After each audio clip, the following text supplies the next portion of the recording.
Namun saya sekali bahwa manusia memilih untuk tidak taat dosa. Manusia jatuh dalam dosa. Manusia memilih untuk tidak taat kepada Allah.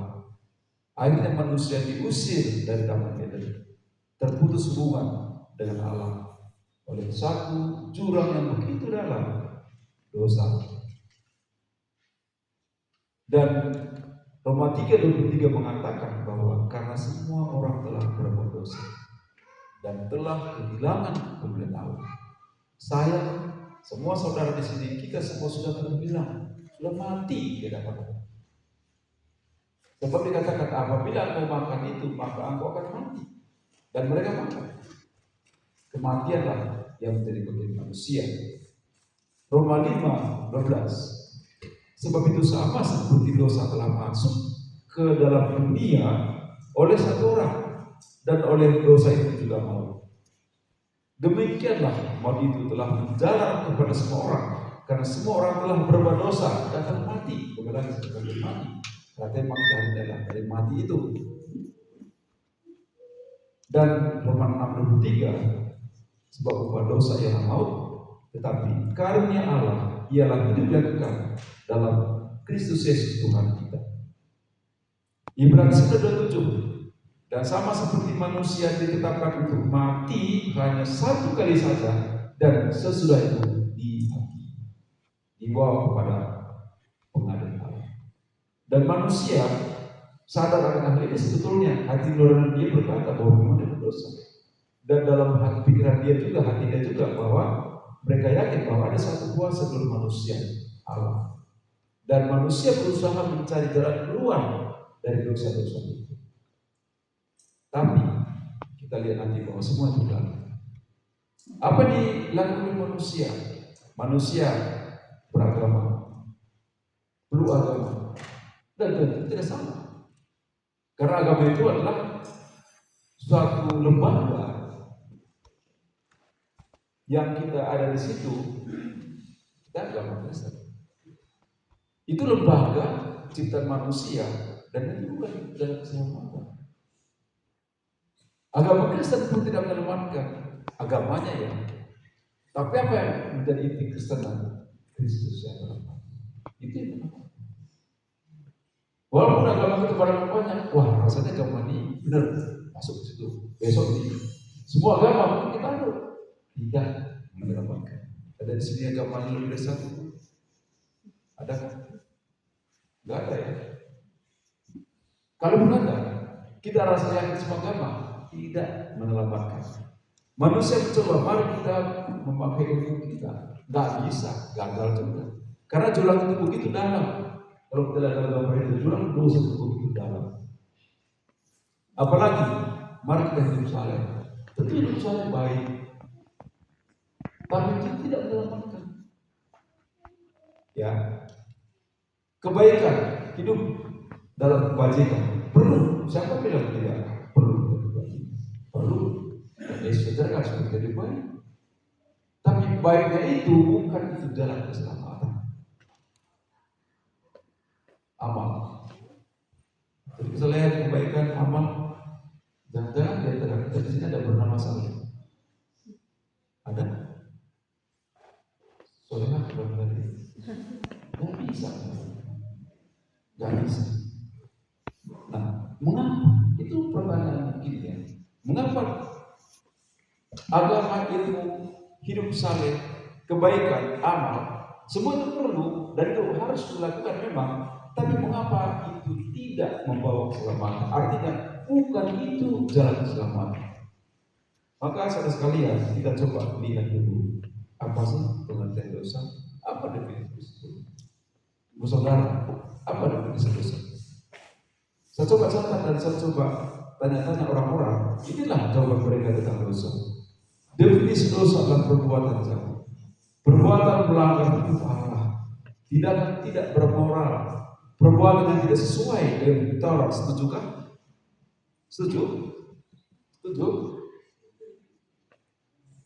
Setuju barangkali ya. Oke, nanti kita lihat. Jadi di sini definisi dosa adalah suatu perbuatan. Ada lagi ini bisa dibacakan. Ini penitiknya juga perbuatan dosa itu sebetulnya. Ini pendapat. Ini juga kesalahan yang perbuatan, kesalahan yang perbuatan juga. Ini perbuatan juga banyak definisi, banyak kata-kata yang pada dasarnya kalau dibuat satu kata, dosa itu adalah perbuatan. Banyak secamatnya. Setuju ya? Setuju? Oke. Ini saya buat satu ilustrasi. Pertama bagi yang gemar instrumentasi ya. Ada alat ukur, multimeter, kontester, dan bukan dasar makanan. Kalau di set dia mengukur hambatan dalam order mili, lalu probnya itu yang dua itu ya itu dimasuk ke tanah, maka kita akan melihat dalam itu akan bergeser. Oke. Mengapa? Karena di bumi kita ini memang harus telurik namanya gitu ya. Nanti mungkin barangkali Yohanes sendiri orang geologi tahu. Nanti tolong jelaskannya. Teori dinamo itu kan, jadi ada struktur seperti current, jadi arus. Situ kata multimeter dia. Jadi kita lihat apa? Ada jarum yang bergerak. Persoalannya mengapa jarum itu bergerak? Tadi jawabannya karena di bawah ini ada potensialis. Ya. Mengapa ini berembus? Mengapa dari hati Pierre ada berbus angin ke hati beliau yang tadi bawa acara? Mengapa? Tanyakan mereka, saya tidak tahu. Tapi sampaikan ke satu potensial, namanya potensial cinta. Betul? Ya? Betul? Betul? Ya, betul. Jadi ada angin-angin kemesraan ya. Sehingga rasanya biar tidak mungkin hidup tanpa beliau. Sedangkan beliau. Mengapa ini berembus? Karena berbeda tekanan. Mengapa di sini ada logam sepanas ini kok juga panas? Ada potensial temperatur, perbedaan temperatur. Jadi potensi membuat sesuatu bergerak. Kita kembali ke mengapa manusia berbuat dosa? Ada potensi. Mengapa manusia bisa iri hati? Apa kita lihat pelajaran? Siapa di sini pernah iri hati? Pasti semua saya juga pernah iri hati. Mengapa saya iri hati? Dan bagaimana saya kalau bisa iri hati? Mungkin saya diam sama orang yang saya sedang iri hati sama dia. Mungkin saya tidak mau ngomongan sama dia. Mungkin saya merasa dibimbingkan, tapi kok dia lebih berhasil? Ini kan benar-benar hati. Mengapa? Apakah dia jahil oleh orang tua dulu waktu lahir? Nanti kalau kamu lihat orang lain lebih sukses dari kamu, maka kamu harus iri hati sama dia. Begini cara iri hati itu. Dia jadi kita. Begitu kan? No.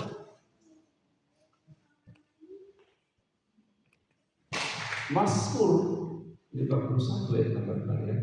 Sebab dalam dosa aku dikandung ibu, dalam dosa aku diperanakan, dan dalam rahim ibu kita yang kita sayangi. Ketika agak dewasa sedikit, ketika sperma dari ayah kita yang kita kasih dan ini setelur dari ibu kita bersatu terbentuk zigot. Di situ mulai manusia itu muncul dari situ dan dikatakan dari situ mulai sudah berdosa. Jadi kalau kita katakan dosa itu perbuatan terlalu dalam, iya memang kelihatan perbuatan kan. Tapi mengapa berbuat ada potensi? Mengapa badannya jatuh?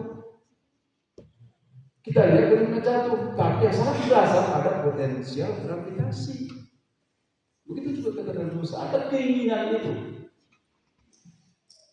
Kalau dalam pengadilan, bagaimana seorang hakim yakin si poltak, dan tidak ada poltak di sini, dihukum 10 tahun penjara karena dia memiliki pikiran kotor, bisa kan? Sudah dihukum manusia, nggak bisa. Kalau dasarnya memiliki pikiran kotor, saya pernah memiliki pikiran kotor, tapi tidak cukup karena nggak bisa. Tapi Tuhan bilang, kalau seorang melihat lawan jenisnya terlebih dalam hati dia sudah bertindak, sudah berdosa, dan dilepaskan Allah. Dosa itu lebih tinggi dari kita. Kita hanya mengatakan sebagai perbuatan, tapi bagaimana potensi. Kalau dalam pengadilan ada 4 hal sehingga hakim confidence dan hukuman. Pertama adalah hukumnya, ada bukti, ada saksi, dan ada pengadilan. Dihukum semua. Tapi kalau ada pikiran kotor, nggak bisa. Nah, karena kita memang memandang dosa itu sebagai sebuah perbuatan. Ada juga betulnya, tapi tidak lengkap. Dan sebetulnya, saudara-saudara, dosa itu adalah potensi. Maka semua berpotensi. Walaupun memang sudah hidup dalam Kristus, tinggal nanti kita lihat, tentu ada juga langkah-langkah solusi di dalam supaya potensi itu tidak tersalurkan, bisa dihidup atau bahkan bisa semakin lama semakin dikit. Ya. Jadi dosa kita potensi, kita berdosa potensi yang membuat kita terpisah dari Allah. Tapi ada potensi lain, namanya potensi anugerah Allah. Nah, ketika potensi dosa negatif datang potensi positif dari Allah, maka ya berarti serangka ya, negatif tambah positif jadi nol kan. Nah, itu disebut sebagai lahir baru. 2 Korintus 5:17, dari siapa yang ada di dalam Kristus, ia adalah ciptaan baru. Yang lama sudah berlalu, sesungguhnya yang baru sudah. Dan itulah dasar kita sekarang. Mengapa kita mengatakan bahwa dosa itu tidak selesai, tidak bisa dari perbuatan, tapi oleh anugerah. Karena potensi, jadi potensi itu tidak bisa dalam perbuatan. Buktinya, dan juga syaratkan, misalnya kita berapa ini, nanti bisa kalau kita perjalanan, jadi juga karena ada potensi. Ya, nah itulah yang diselesaikan oleh Kristus. Problem itu lain. Yesaya 64:6. Betapa manusia itu dilihat Yesaya dan dia melihat dirinya juga, betapa kotor dia. Apa kata Yesaya dalam pasal 64:6?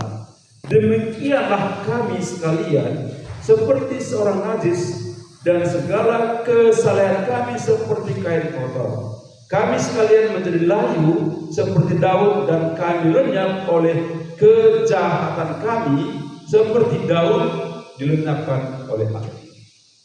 Yesaya mengatakan betapa kotor dia, dikatakan segala kesalahan kami. Dia seorang nabi pun dia mengatakan segala kesalahan kami seperti kain kotor. Dia melihat diri tidak berarti. Begitulah kalau orang sudah mulai masuk ke dalam hati Allah, dia melihat dosa itu setelah musiknya dia sadar, wah aku nanti dan kotor. Ini ada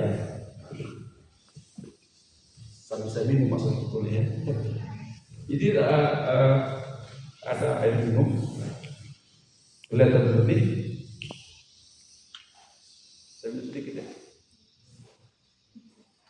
Andai kata ke sini dimasukkan sedikit saja racun dan maaf menghentikan kotoran kecoa, dikit kok, labi kocok-kocok, kelihatan masih putih. Mau minum tidak? Mau minum. Ada sedikit racun dan sedikit kotoran kecoa di situ, tapi masih putih loh. Mau? Saya bawa separuh, saya ajarkan buku pengejaran ya. C1, B1, C2, B2, kayak orang kimia, siapa sedikit kimia, dikocok-kocok, mau minumnya? Dibuang lagi, mau minumnya? Enggak. Kapan Anda mau minum? Jika ini betul-betul disuci hamakan atau ganti yang baru, itulah diselesaikan. Tetapi itu gak bisa diselesaikan dengan perbuatan baik, meskipun perbuatan baik itu pasti sungguh Yesus berkata. Kita menjadi anak di rumah tangga masing-masing. Apakah karena kita berbuat baik? maka orang tua kita mengaku engkau anakku karena engkau berbuat baik. Atau kedua, karena engkau anakku maka engkau berbuat baik. Mana benar? Berbuat baiklah kamu supaya kamu saya jadikan, supaya kamu menjadi anakku, kata orang tua. Atau memang kita anaknya, sehingga karena kita anak kita berbuat baik. Yang satu atau yang dua? Yang kedua. Itu maksud tadi. Perbuatan tidak menyelamatkan, tapi orang yang sudah selamatkan berbuat baik. Jadi bukan perbuatan di jembatan tadi terlalu pendek, nggak perlu enggak, tapi itu adalah buah. Jadi bagi kita berbuat baik, kesalehan itu bukan jalan keselamatan, tapi itu buah. Jadi baik. Ya. Nah, jadi ada satu dosa barrier yang menghalangi kita datang kepada Allah. Itulah dosa tadi, itulah potensial tadi. Nah, karena itu apa solusinya? Ini adalah ayat yang sering sekali dibacakan di gereja. Yohanes 13. Karena begitu besar kasih Allah akan dunia ini, sehingga Ia telah mengaruniakan anaknya tunggal, supaya setiap orang percaya kepadanya tidak binasa melainkan beroleh hidup. Dari teman-teman dari Ambon ada di sini. Coba dulu Valencia, Yohanes 3:16 ini bahasa Ambonnya seperti apa? Coba bahasa Ambonnya seperti apa? Nanti siap-siap dari Kupang. Dari Ambon, Valencia dari Ambon ya? Dari Ambon, apa bahasa Ambonnya? Siap-siap dari Kupang dan siap-siap dari Bali. Udah diacapkan. Hanya dia lupa. Itu dia. Masa gini supaya kita ingat momen sekarang ini bahwa perang Afghanistan adalah kita yakin dia 16 langsung kita ingat. Dari Kupang tadi, rombongan saya tadi siapa? Kelompok saya tadi. Siapa tadi yang bersama-sama dengan saya? Tidak ada pengakuan. Coba bahasa timurnya, bahasa Kupang gimana? Garis 16. Bisa kan? Ya, tidak bisa, ya bisa saya apa? Dari ini Bu, dari Papua Bu, gimana bahasa? Bahasa apa tak? Coba. Kalau bahasa saya tidak bisa. Kalau bagian pemilik tiba satu negara, maka diberikan anak istonggal laki-laki tidak dibaca. Lalu mereka tidak belum dirasa lawan. Itu bahasa kalian gimana? Bukan apa-apa, saya buat begini supaya kita betul-betul ingat akan makna Yohanes 13. Karena kasih Allah, kita tidak sanggup mengasihi Allah sekarang kita mau, dan itu tidak cukup untuk berselamat. Hanya karena ini 205 tadi. Ya, jadi bagaimana diselamatkan dari kematian kepada kehidupan? Salib Yesus. Dan saya katakan bahwa selamat itu anugerah Allah. Efesus 2:8-9 mengatakan, sebab karena kasih karunia kamu diselamatkan oleh iman, itu bukan hasil usahamu, tetapi pemberian Allah. Itu bukan hasil kerjamu. Jangan ada orang yang membanggakan diri. Titus 3:5. Pada waktu itu Dia telah menyelamatkan kita bukan karena perbuatan baik yang telah kita lakukan, tetapi karena rahmat-Nya oleh permandian kelahiran kembali dan oleh pembaharuan yang dikerjakan oleh Roh Kudus. Dan Yohanes 11 mengatakan, tetapi semua orang yang menerimanya diberinya kuasa supaya menjadi anak Allah, yaitu mereka yang percaya dalam Yohanes 14:6. Ini adalah menceritakan bahwa Yesus Kristus adalah satu-satunya jalan keselamatan. Apalagi Valencia coba sebutkan dalam bahasa Papua. Yesus adalah satu-satunya jalan keselamatan, itu saja. Coba dalam bahasa. Yesus adalah satu-satunya jalan keselamatan. Bahasa sudah iji-iji. Oke, gimana? Dia sudah berpikir Dari kupang lagi, gimana? Yesus adalah satu-satunya keselamatan. Coba sebutkan. Semua kita lebih bisa bahasa Indonesia daripada bahasa daerah kita ya. Kalau saya beda, kalau saya bahasa Indonesia saya dari 86 terus. Tapi kalau bahasa daerah saya bisa dapat 71. Dan saya memang masih kampunisme. Oke, nggak perlu barangkali kita tahu bahasa kita apa-apa. Tapi ingat ini, hanya Yesus Kristus satu-satunya jalan keselamatan, tidak ada lain. Kisah 4:12 sudah berkata bahwa di kolong langit tidak ada seorang pun yang diberikan kepada nama di mana atas nama itu kita selamat. Jadi hanya one way. Jadi bagaimana supaya kita dari kematian kepada kehidupan, tempuhlah one way melalui Tuhan Yesus Kristus. Ya. Nah, jadi bagaimana kita menerima keselamatan? Ini saya kira sangat mendasar, walaupun ini sudah sering kita dengar, tapi saya ulang lagi bahwa Tuhan Yesus menawarkan keselamatan, membuka pintu hati. Wahyu 3:20 mengatakan, lihat aku berdiri di buka pintu dan mengetok. Jikalau ada orang yang mendengar suaraku dan membukakan pintu, aku akan masuk mendapatkannya dan aku makan bersama-sama dengan dia dan dia bersama-sama dengan aku. Membuka hati, percaya pada Yesus, undang dalam hati. Dan ketika itu kita lakukan, maka dikatakan dia masuk ke dalam hati kita dan dia makan bersama-sama dengan kita. Apa arti makan? Makan itu artinya apa? Dalam hal ini dua pihak yang berseteru berdamai,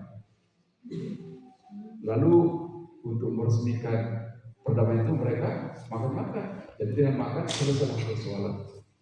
Dan juga sering katakan selamat ulang tahun. Apa yang sering kita katakan selamat ulang tahun? Kapan? Makan. Artinya makan itu kita rasa bahwa kalau belum dikasih makan, kamu nggak sah ulang tahun. Kira-kira.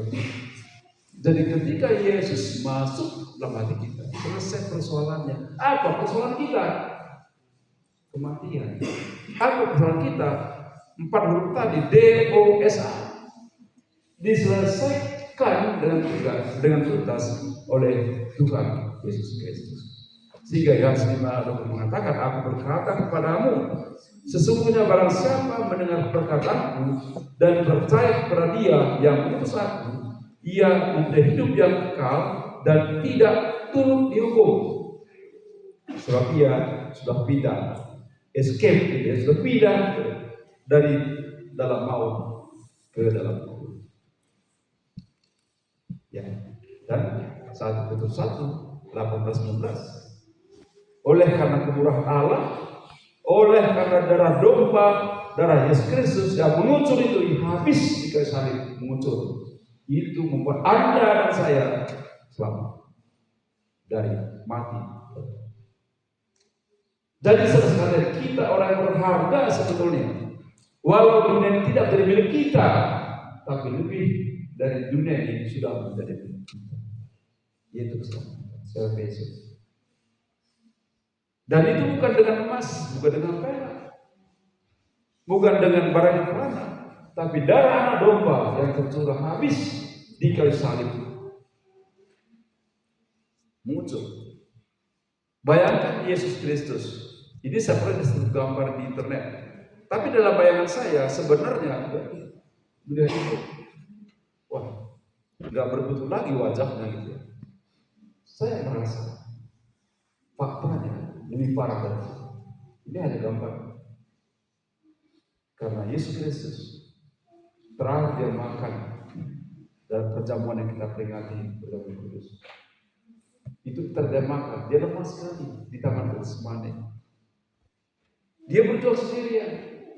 Disuruh murid-murid berdoa, mengantuk semua, tertidur. Sehingga Yesus katakan, tidak sanggupkah engkau berdoa bersamaku? Berdoalah supaya kamu jangan jatuh dalam pencobaan. Bukan disuruh supaya orang itu berdoa. Dia sudah berdoa bagi diri mereka sendiri. Sebab akan datang satu Kristus sebentar lagi, istirahat dan buktinya mereka takut. Sampai Yesus berteriak dalam doanya, Bapakku, Bapakku, kalau boleh cawan ini berlalu daripada aku. Tapi bukan kehendakku jadilah. Murid-murid tidur. Jadi sebenarnya saudara sekalian, dalam ini saya lihat dari itu ya. Dalam keselamatan tidak ada campur tangan manusia, meskipun murid-murid. Toh murid-murid tidur kok. Yesus hadapi sendirian. Karena memang tidak ada diri kita. Saya semakin menyadari tidak ada dari saya untuk saya selamatkan kecuali anugerah Allah. Murid-murid tidur kok. Apalagi kita belum bayar berdoa itu. Berjuang sendirian dia. Dan Yesus bukan dia dimatikan, bukan dia diminta, tapi dia menyerahkan. Makanya dalam pesan dalam ucapan salib, ucapan Yesus salib, dia Bapakku kepada aku serahkan. Jadi Yesus mati bukan karena memang pembunuhan salib itu jalannya. Dia menyerahkan. Mengapa dia menyerahkan? Supaya Anda dan saya bisa dari mati kepada Tuhan. Itu dia. Dan luar biasa. Ya. Di gambar-gambarnya. Nah, oleh karena itu, ambillah langkah kebenaran. Sekarang juga bagi saudara barangkali, kalau ya, tapi sabar saya bertiga. Kalau ada yang belum yakin kepada Kristus, berdoalah pengampunan Kristusnya. Sebab Yesaya 1:18, marilah, baiklah kita berperkara firman Tuhan. Sekalipun dosa merah seperti kirmiji, akan menjadi putih seperti salju. Sekalipun berwarna merah seperti kain sumpah, akan menjadi putih seperti bulu domba. Ini satu janji Allah melalui Nabi Yesaya. Sekalipun dosa merah seperti kirmiji, saya tidak tahu apa itu kirmiji. Ada yang tahu apa kirmiji? Tapi kalau buah matawa saya tahu. Buah gandaria saya tahu. Ada semuanya persamakan. Tapi buah kirmiji saya tidak tahu. Tapi dikatakan sampaikan itu suatu merah tapi putih kan seperti salju. Merah seperti kain kesumba. Kain kesumba itu apa ya? Apakah ada di Pulau Sumba? Saya kurang tahu. Tapi dikatakan apapun itu walaupun kita pahami, tapi dari makna berbeda. Walaupun itu merah putih, disucikan. Jadi kita selamatkan, saudara dosa selamat adalah melalui proses yang dilakukan oleh Yesus Kristus. Kan saudara sekalian, bagi saudara barangkali, coba ambil waktu kalau belum yakin akan menerima Yesus. Silakan berdoa seperti dalam teks ini. Silakan, saya beri waktu 1 menit, bisa dibaca dan berdoa. Atau paling tidak kalau saudara barangkali mau saya tuntut, nanti bisa diikuti kata-kata saya. Mari sejenak kita berdoa pada 1 menit dan nanti mari kita berdoa. Saudara yang belum yakin menerima Kristus bisa ucapkan dalam hati saja dan ikuti kata-kata saya. Tuhan Yesus, aku sadar dan aku mengakui bahwa aku adalah orang berdosa.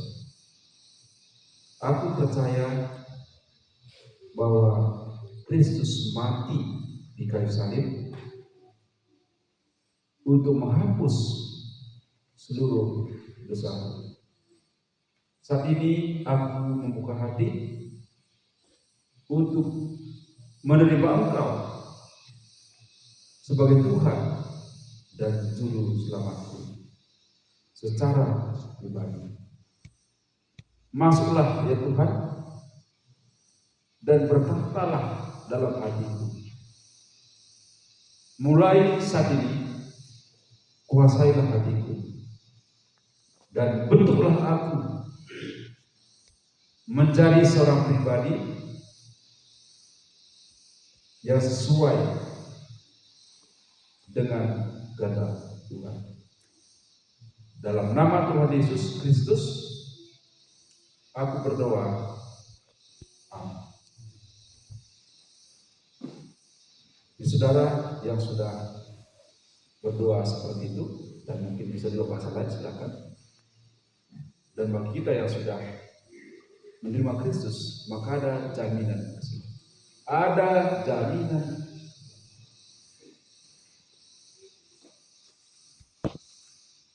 Kemarin tadi malam saya bersama istri kami pergi ke sebuah toko karena rusak kabel charger saya. Ketika saya beli apa saya tanyakan? Apa saya tanyakan? Apa saudara tanyakan kalau selalu membeli khususnya barang-barang elektronika? Apa saudara tanyakan kalau beli toko? Ya, berapa lama garansi? Berapa lama jaminannya? Jadi jaminan itu penting. Kalau saudara bisa diajak orang pergi ke Jakarta hari ini dan nginap besok, apa yang saudara walaupun tidak disebutkan, wah merasa jaminan nanti, merasa jaminan kalau ada tempat nginapnya, dikasih makan, jaminan. Nah ada jaminan keselamatan. Kita akan lihat beberapa ayat.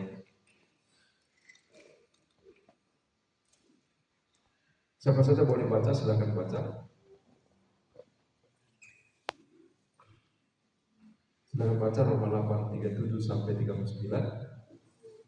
Boleh, siapa pun boleh baca dengan suara keras. Karena ini penting buat kita, ini jaminan buat kita. Roma 8 ayat 37 hingga 39. Tetapi dalam semuanya itu kita lebih daripada orang-orang yang menang oleh Dia yang telah mengasihi kita. Sebab aku yakin bahwa baik maut maupun hidup, baik malaikat-malaikat maupun pemerintah-pemerintah, baik yang ada sekarang maupun yang akan datang, atau kuasa-kuasa, baik yang di atas maupun yang di bawah, ataupun sesuatu makhluk lain, tidak akan dapat memisahkan kita dari kasih Allah yang ada dalam Kristus Yesus Tuhan kita. Iya, saya kira itu jelas ada jaminannya. Tidak ada kuasa-kuasa lain, ya, tidak ada makhluk lain apapun yang dapat memisahkan kita dari kasih. Roma 10:13, silakan baca lagi. Siapapun boleh. Roma 10 ayat 12, sebab barang siapa yang berseru pada Tuhan akan selamat. Iya, siapa yang berseru pada Tuhan, Tuhan Yesus akan selamatkan. Terima kasih. Ada beberapa yang ada. Ini silakan dibaca lagi. Roma 10 ayat 9 sampai 10. Ayat 9. Roma 10 ayat 9 sampai 10. Sebab jika kamu mengaku dengan mulutmu bahwa Yesus adalah Tuhan dan percaya dalam hatimu bahwa Allah telah membangkitkan Dia dari antara orang mati, maka kamu akan diselamatkan. Karena dengan hati orang percaya dan dibenarkan, dan dengan mulut orang mengaku dan diselamatkan. Iya. Ini juga luar biasa gitu ya. Percaya dalam hatimu bahwa Allah telah membangkitkan Dia dari antara orang mati, maka kamu akan selamat. Nah, ini kalau bagi saya terutama ini juga merupakan pegangan saya kan dalam keselamatan. Silakan bacakan ini siapa boleh. 1 Yohanes 5 ayat 11 sampai 13. Dengan inilah kesaksian itu, Allah telah mengaruniakan hidup yang kekal kepada kita, dan hidup itu ada dalam Anak. Barang siapa memiliki anak, ia memiliki hidup. Barang siapa tidak memiliki anak, ia tidak memiliki hidup. Semua itu kutuliskan kepadamu supaya kamu yang percaya kepada nama Anak Allah tahu bahwa kamu memiliki hidup yang kekal. Iya. Siapa yang memiliki anak, dia berbesar. Siapa yang memiliki Yesus? Dia memiliki hidup. Barang siapa tidak memiliki anak, ia tidak memiliki hidup. Jelas seperti ini ya. Dan dikatakan semuanya itu kutuliskan kepada kamu supaya kamu yang percaya pada nama Allah tahu. Dan nanti kita tahu. Saya hidup di kampung sampai kelas 6 SD dulu. Saya bantu ayah saya ayah saya seorang petani. Dan ada satu ladang kami itu agak jauh. Dan ketika saya itu masih SD ya, dulu saya nggak pakai ya kaki ayam, maklumat kampungnya. Walaupun dia adalah anak desa, tapi saya senang bersyukur bisa hidup di kampung yang pegunungan tinggi. Ya. Nah, saya pergi ke ladang itu, saya melewati satu ladang lain, itu penuh dengan buah-buahan. Yang namanya saya SD dulu saya nggak dikasih jajan, jadi apa ya? Jadi kalau saya makanan cemilan itu, maaf ya, nggak ada polisi di sini ya. Saya dulu masuk ladang orang, ambil tamu, ya, dulu dan hubungan lain timur tuh. Kadang-kadang itu saya ambil dulu, nolong punya orang. Kami bentuk grup ya. Kami tahu bahwa di situ ada orang yang menjalankan itu, yang buat grup kami sebar, itu strategi. Jadi ngomong-ngomong di sana kan, jadi kan perhatian kita dari ke sana. Nah, maka saya dengan tim menyusup, masuk dari sini ambil.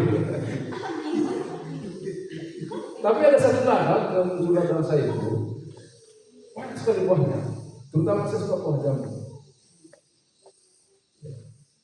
Dan saya itu nggak berani saya masuk, nggak tahu kenapa saya nggak berani masuk. Tapi begitu saya lewat, wah enaknya, wah enak itu. Begitu terus. Lalu suatu hari orang tua saya bilang, tahu nggak kamu bahwa itu punya kita itu? Wah punya kita. Kenapa saya nggak tahu? Nggak tahu.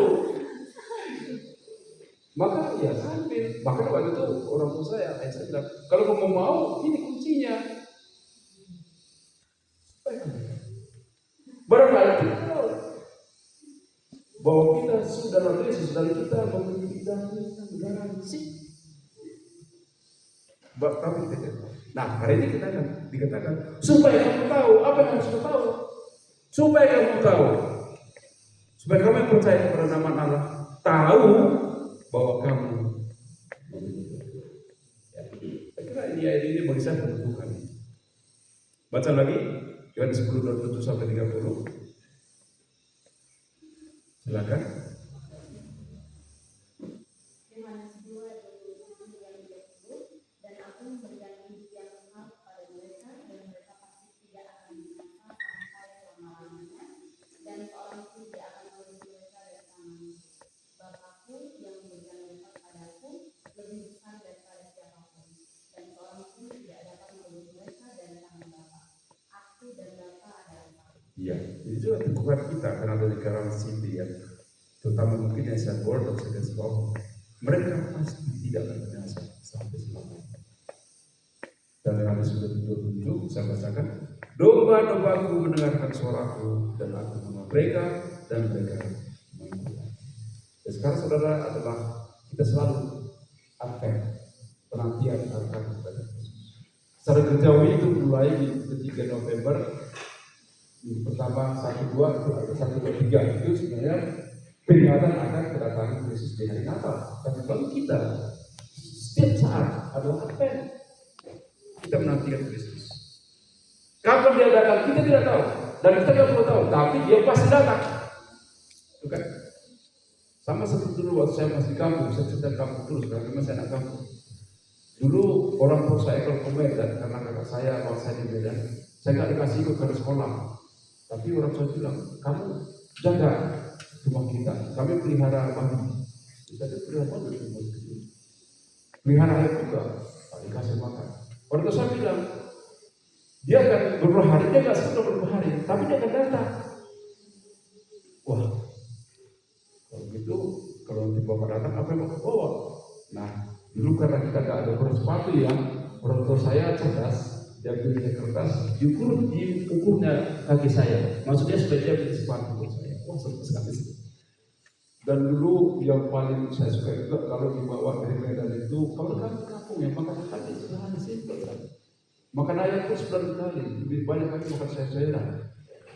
Jadi datang orang tua saya bisa bawa kue bom sama maaf ya dari teman-teman dari Ambon, bukan tiga Medan tapi tiga Ambon. Maaf ya. Saya kurang tahu kan pokok di Ambon, benar banyak di Medan. Jajan di Ambon ada tiga Medan. Saya kira. Orang tua saya bilang, saya tanya kamu datang, kamu apa mau tahu? Tapi saya pasti datang. Maka setiap hari saya selalu melihat, ada bos merek film waktu itu, ada Selamat Jalan, ada Sinar Jaya, dan ada Sepuluh. Dan kami dulu lah kan kami mereknya Saudara Antar Pro nomor 5 saya masih ingat itu.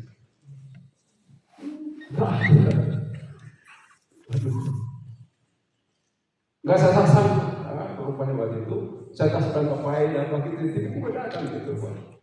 Untuk waktu saya sedang tidak berbuat sesuatu yang tidak menyenangkan diri. Bahkan waktu saya sedang masak buat diri sendiri. Ngapain kamu? Oh iya, dapatlah sepatu, dapat di Medan. Kamu. Itu. Kita nggak tahu dia kapan datang, tapi dia pasti datang. Yang penting, apakah kita sudah pindah dari mati kepada hidup? Ya.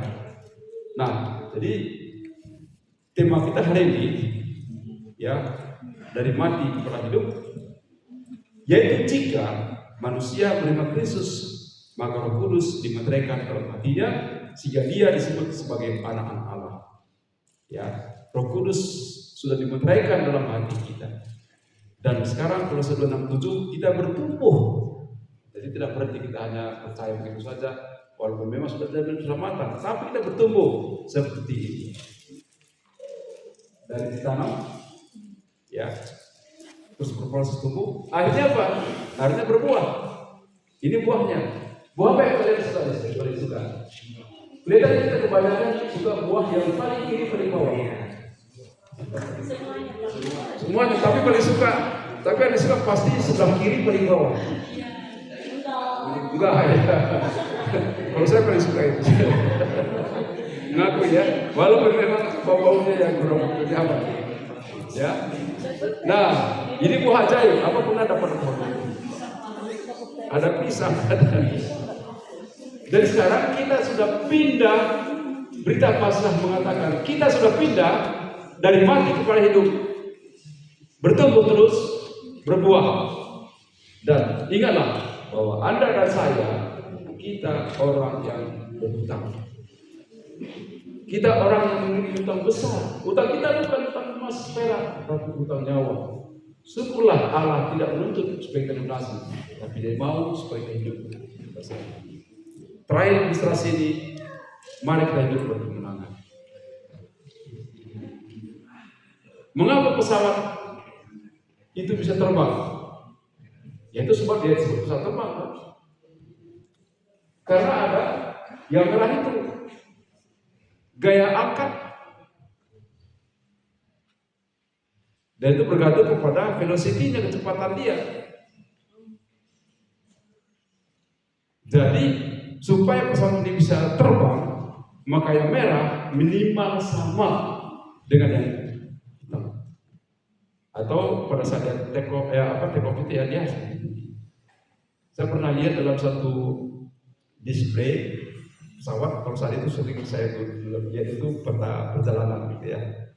Saya pernah lihat itu bahwa Boeing 737 seri 800 itu terbangnya itu dia mulai terangkat itu ketika kecepatannya itu 297 km per jam. Baru ya, kalau dia belum sampai dia enggak. Itu kita harus ada kecepatan rohani kita supaya kita berangkat. Mana mungkin kita bertumbuh apalagi berbuah. Kalau baca firman Tuhan pun hanya seminggu sekali di gereja. Tapi itu pun ngaku-ngaku nggak bisa.